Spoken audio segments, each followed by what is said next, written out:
بسم الله الرحمن الرحيم.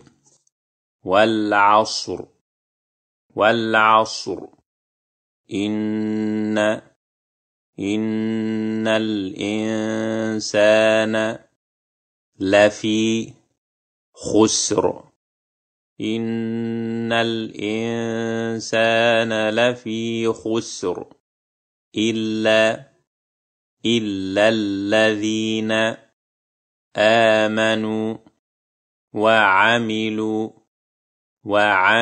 الصالحات وتواصوا بالحق وتواصوا بالصبر إلا الذين آمنوا وعملوا الصالحات وتواصوا بالحق وتواصوا بالصبر.